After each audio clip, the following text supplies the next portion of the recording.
of the parables of Jesus Christ according to the Gospel of Matthew, I invite you to listen for the second scripture as it comes to us from the 25th chapter of Matthew, beginning to read at the first verse.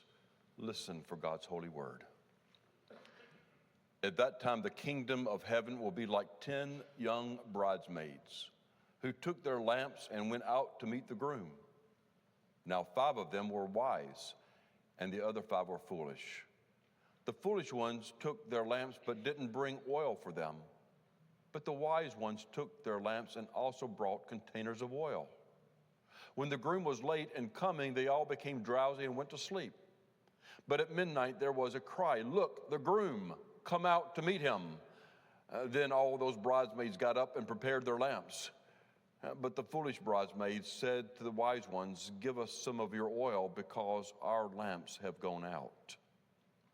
But the wise bridesmaids replied, "No, because if we share with you, there won't be enough for our lamps and yours. We have a better idea. You go to those who sell oil and buy some for yourselves." But while they were gone to buy oil, the groom came. Those who were ready went with him into the wedding. Then the door was shut. Later the other bridesmaids came and said, "Lord, Lord, open the door for us." But he replied, "I tell you the truth, I don't know you. Therefore keep alert, because you don't know the day or the hour." God's holy word.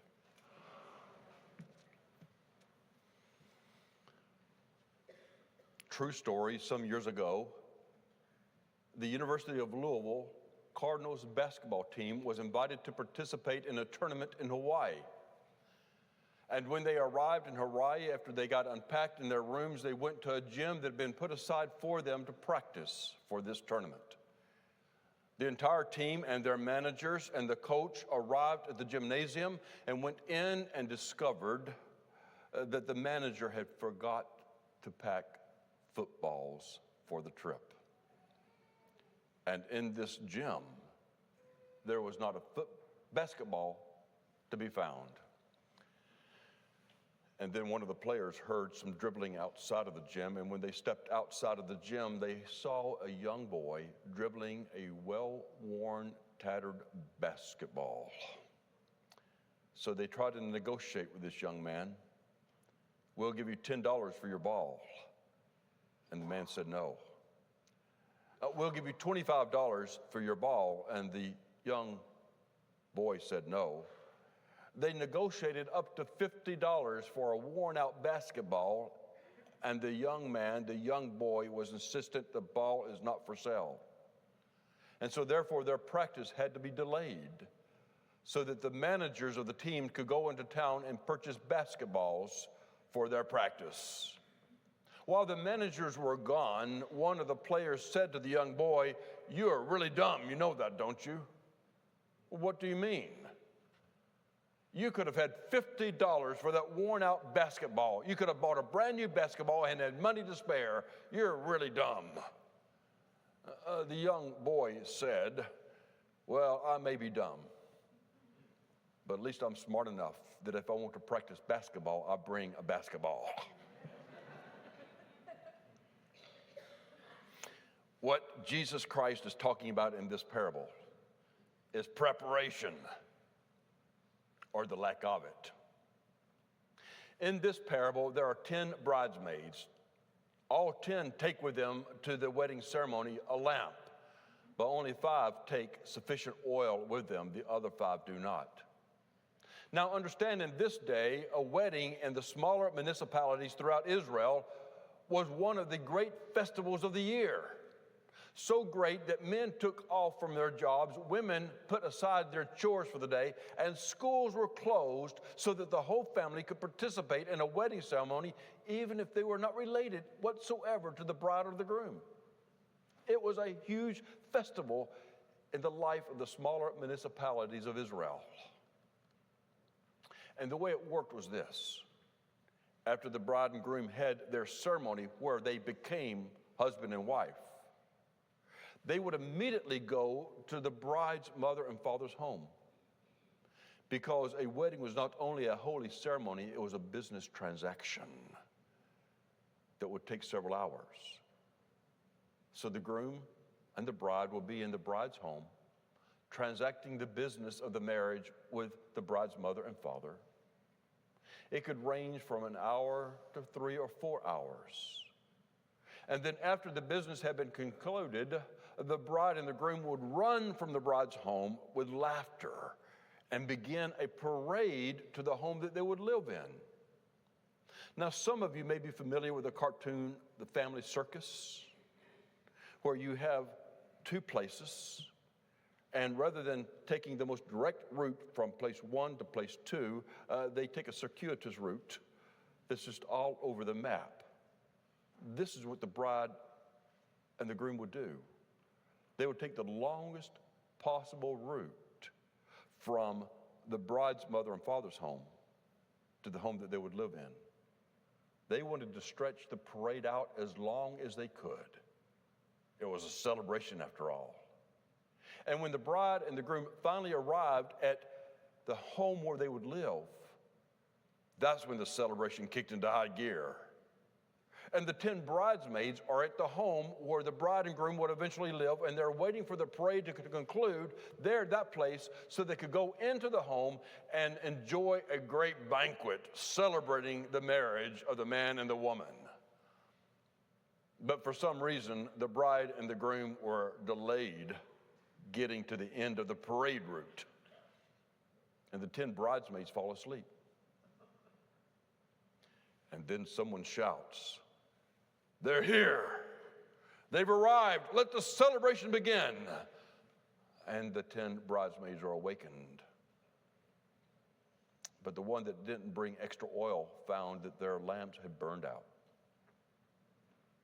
And the 5 who had extra oil began to replenish their lamps. So the 5 who had no oil said to those who had, "Let us have some of your oil, our lamps have gone out." And not to be mean, but practical, the 5 who had prepared and brought extra oil said, "There's not enough for us to share with you. All of us will have our lamps go out if we do that. You need to go and buy oil and then come back." And while the 5 went off into town to buy oil,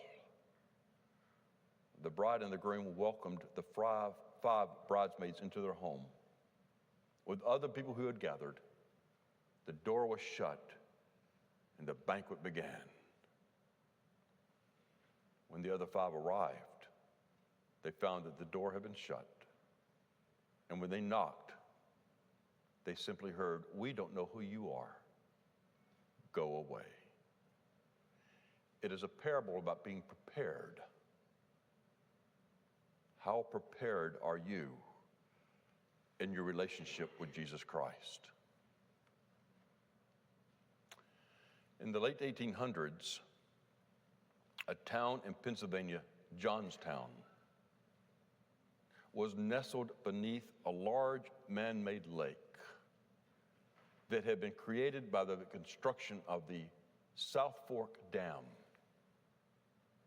In the late 1800s, the South Fork Dam began to have a variety of leaks.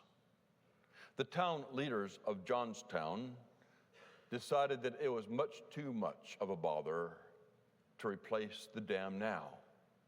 They knew one day it would need to be replaced because of the various leaks. But for now, what we would do is borrow time and patch the leaks. Several times a year, leaks would develop and they would patch the leaks of this dam, the South Fork Dam. Once in a while, the people down below in Johnstown would look up with an eye of caution at this dam and the large lake that it held in place. But they trusted the town leadership and they went on with their lives. Leaks continued to develop each year, and the leaks continued to be patched up as best as they knew how.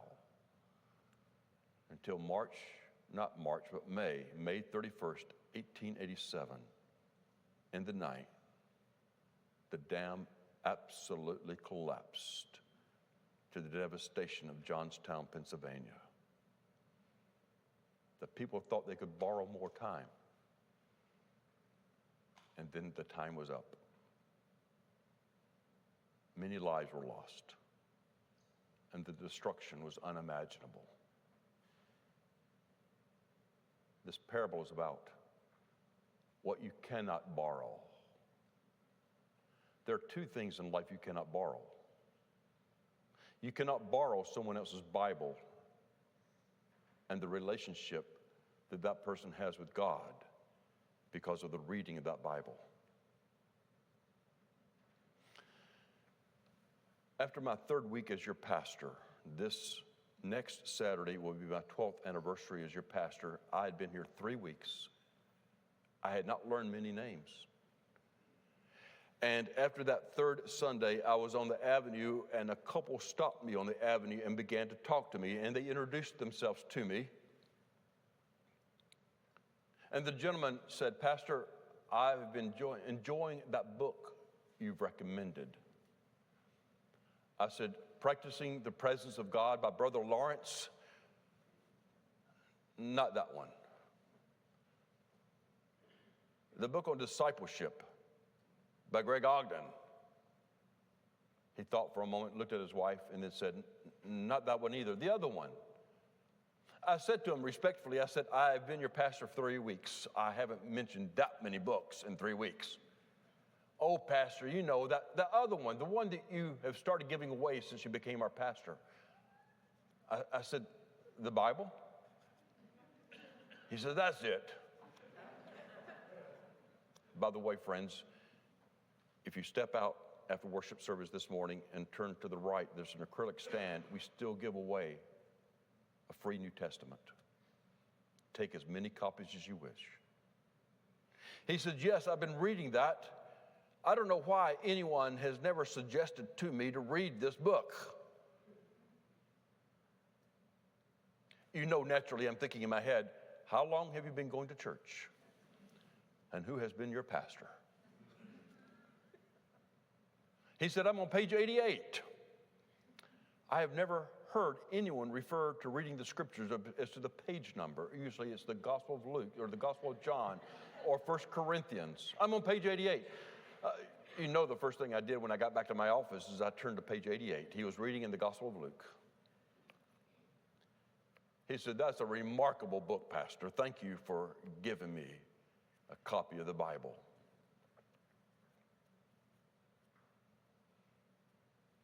About a year later, he became very sick. He had been diagnosed years earlier with cancer, but the cancer was now in remission. But it was active once again. And he came to my office and said, "Doug, I have been reading the scriptures every day, but I have so many questions. I've never read them before. I wonder if you would be my guest for lunch every Friday, where I could bring a list of questions and you could answer them for me." And that began several months. Every Friday we met at one of the clubs on A1A, enjoyed a delightful meal, and I answered the questions that he would create reading the Bible until he was hospitalized. I visited him frequently, and when it became clear he was not going to defeat cancer this time, just days before his death, I held his hand and he said, "Doug, I'm okay. I know I'm dying. You know I'm dying. But I'm okay. Thank you for the Bible." You can't borrow that experience when a crisis comes in your life. You have to find your own Bible and your own relationship with Jesus Christ. Recently, we lost another member of our congregation. Many of you knew her and loved her, Lucy Drake. Just days before she died, Lucy's sister called me and welcomed my invitation previously given to come and visit. I stepped into her home. She was in a hospital bed that had been provided by hospice. I walked over to Lucy and she immediately took my right hand. She never released my hand until I left. Even then, I had to gently pull it away from her. Her sister told me that Lucy no longer can speak, that it would be wonderful if I would just tell her how much I love her, and I did, and read some scripture and pray with her, which I also did. She would not release my right hand. Once in a while, she would draw my hand to her face so she could kiss my hand, but she wasn't speaking. So imagine the difficulty I had with the Bible in my left hand, trying to open it on top of the bed above her head and turn the pages, and I read Psalm 121. And then I flipped the pages back to Psalm 23, and I began to read. The Lord is my shepherd. Except when I began to read, her lips began to move. And so I leaned in closely to a woman who I was told by her sister no longer spoke. And I heard very faintly, the Lord is my shepherd, I shall not want.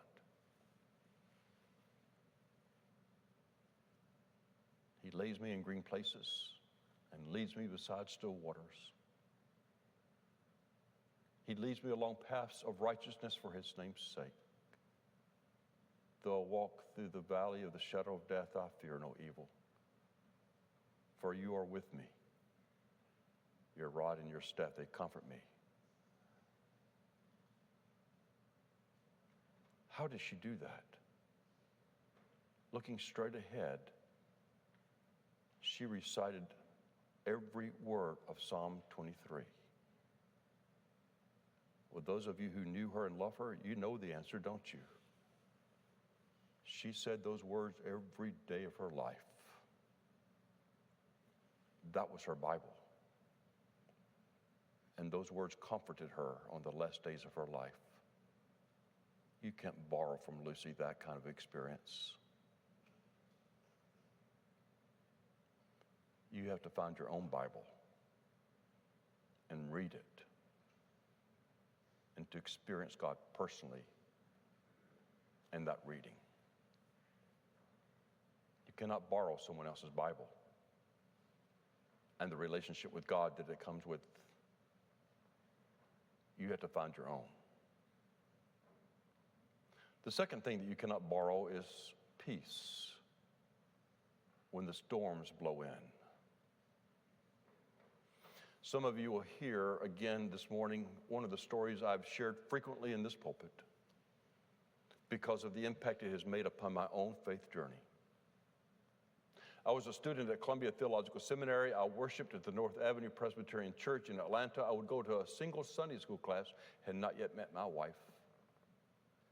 And a young man in that class had asked the instructor for permission to speak, and he shared his story. He said, some years ago, I fell in love with a woman who was a Christian, and she started bringing me to this church.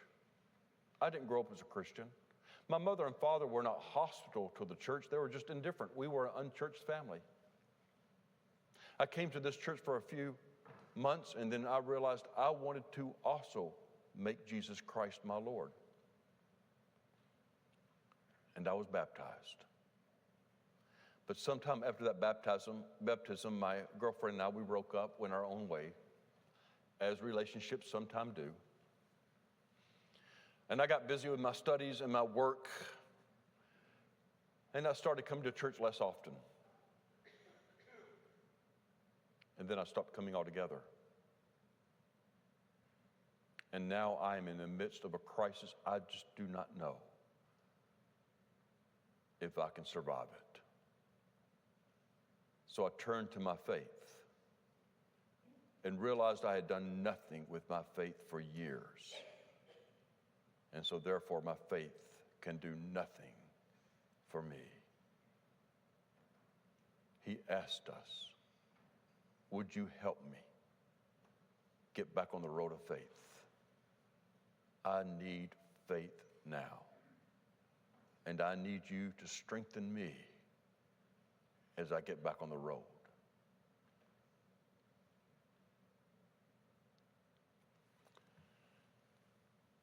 He was a wreck. And he could not borrow from us our peace from a relationship with Jesus Christ. There is another story, however, I want you to hear. I'll conclude this message with this story. It is the story of a farmer who was approached one day by a man who just simply walked onto his farm. The man identified himself to the farmer. The farmer had lost his wife some years ago and was now running the farm by himself. And the man said to the farmer, I need work, and I will work for you for a place to sleep and 3 meals a day, and I ask for nothing more. The farmer realized he was getting older, and yes, he could use some help. Since the loss of his wife particularly, he was doing it all himself, and a place to sleep and 3 meals a day, that's not a lot. So the farmer asked the man, what can you do?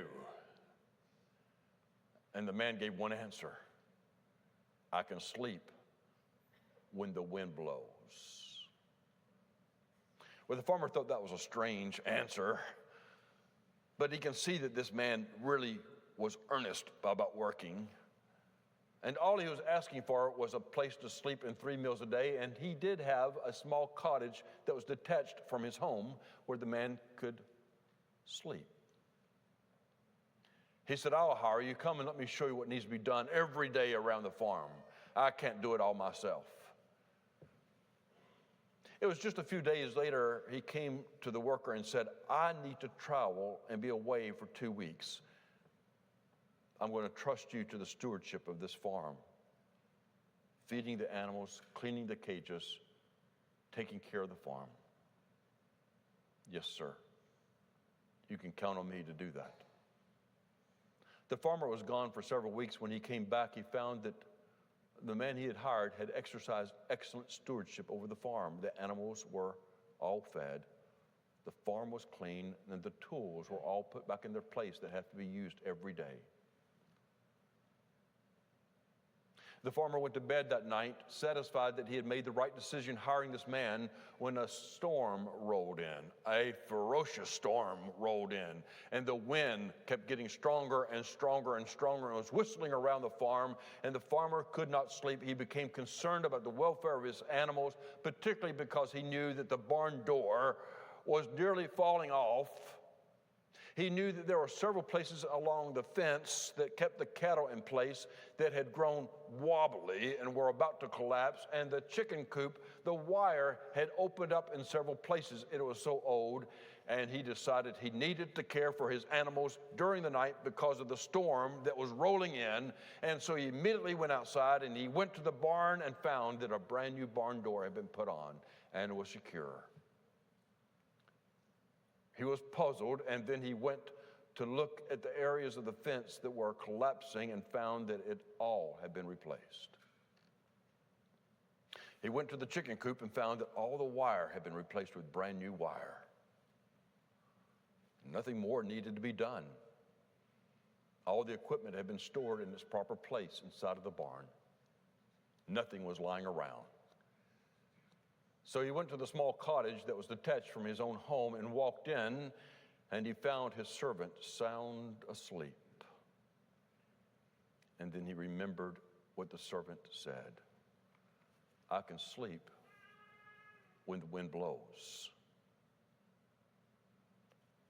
What he was saying is that I'm always prepared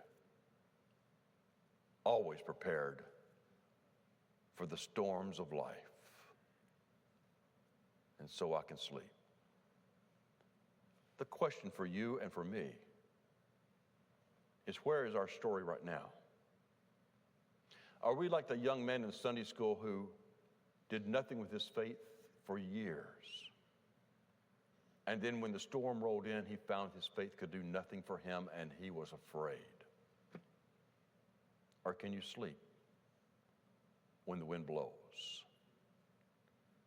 There are two things you cannot borrow in this life. You cannot borrow someone else's Bible and the relationship with Almighty God that it brings. And you cannot borrow peace when the wind blows.